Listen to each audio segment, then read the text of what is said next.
No way. I call that B-roll.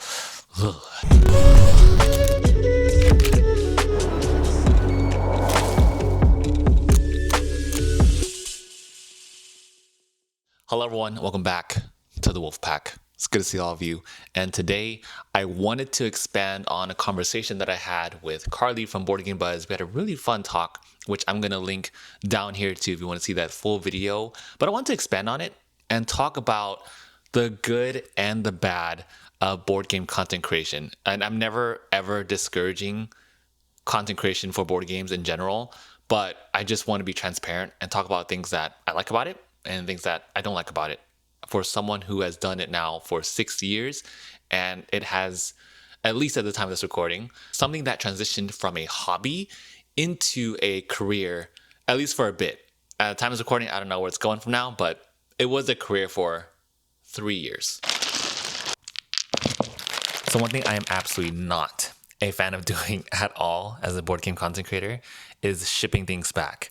And when you start getting into it, oh man, the amount of things you have to ship back is absolutely insane. All the prototypes, which are rarely, if ever, organized because everything has like not a custom set of inserts yet. So none of that is finalized and it's just a pain to send back. You got to also make sure shipping labels are made and clarifying whether or not like the publisher is covering that kind of cost, which they, graciously do most of the time, but not all the time. And that's something that you have to make clear from the very, very beginning too. Now in exchange, you get to play with a lot of really cool stuff. Like, look at this. Where else can you get sent these to work on? Like, this is the coolest thing to be able to work on stuff like this.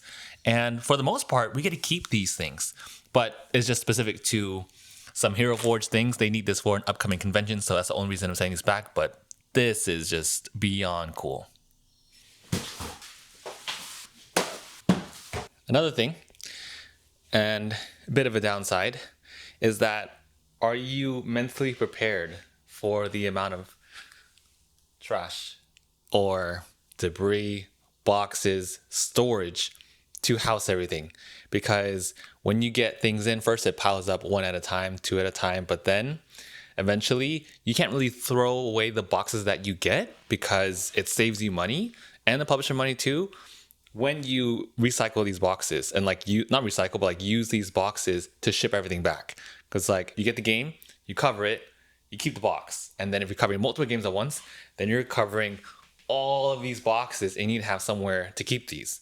And if you don't, then you either spend more money by spending more on packing materials or having UPS pack it. You also have to make sure that you have a PO box that can hold all these things in case you're out on you're not home, or you want to make sure that all of your stuff gets to a physical location and is there for work versus everything being sent here for home. There are a lot of these little things to consider when you're going into content creation.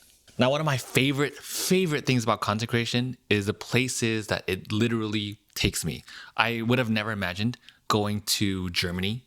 That was a huge bucket list, being able to visit Germany, even if it's just Essen, at least being able to see the city a little bit. And being in a convention hall full of international gamers and publishers and just enjoying that experience together. That was a huge highlight. Even spending time here in NorCal with a bunch of other content creators, us, being flown out from with Lucky Duck and with Cardboard Alchemy, going to Seattle to film commercials. It's really taking me to a lot of really cool places that I would have never seen if I hadn't started this journey. That right there is one of the most rewarding parts for sure. I think it's hard to see the bigger picture when you're kind of toiling around and just tinkering, setting things up, putting things away, learning little mechanisms like that. But you realize later on that the payoff is coming. And for me, that's one of the biggest payoffs is being able to travel and spend time with people and meet new content creators, playing games together. That's why we all do this. So having that experience to travel, absolute biggest, one of the biggest perks ever about being a content creator.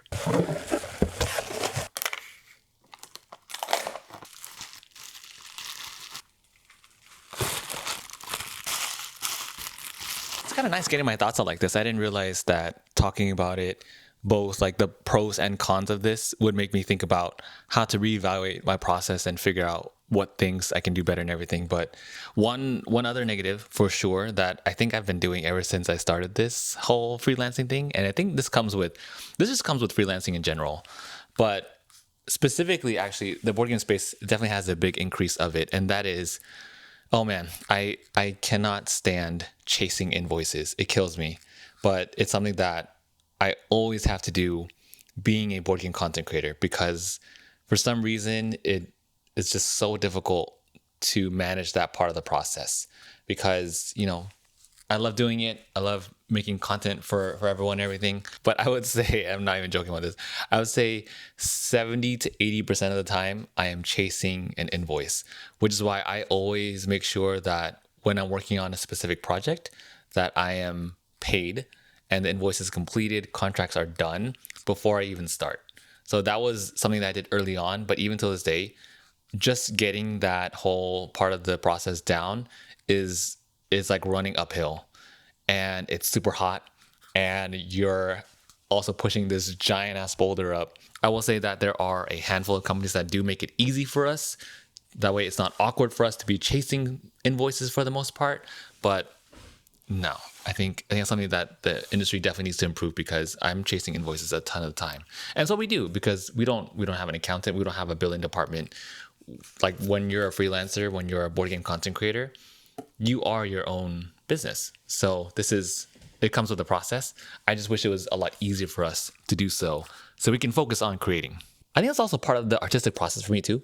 Being a photographer is that I would choose to create any day of the week, but there are a ton of other things that you do that don't involve creation.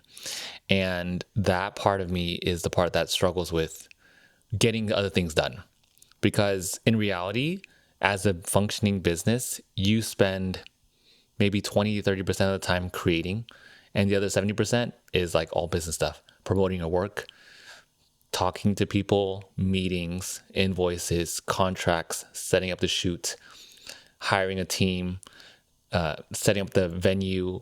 There are so many other things that go into a shoot that don't actually involve the creation process. I think that's why I also love it so much too, because the build up to get to the creation part is my favorite part. Sitting down editing, absolutely love it. But that's why there's this trade-off between you creating content and you getting your business to the point where you can create. Something that you should definitely know if you're thinking about content creation is that you need to have the patience, like more than being a board gamer. You need to have the patience to do a lot of tedious things. For me, it's not tedious because I absolutely love it. There's a reason why I've been doing this for 6 years. But you have to ask yourself this question, which is, are you okay with setting up games again and again? Are you okay with cleaning up the same game and spending a lot of time not really just talking about games, but showing people what the games are about? For instance, let's say I was talking about Ankh and you just want to review a game. Keep it simple, right? Even though it's simple, it doesn't mean it's easy to make.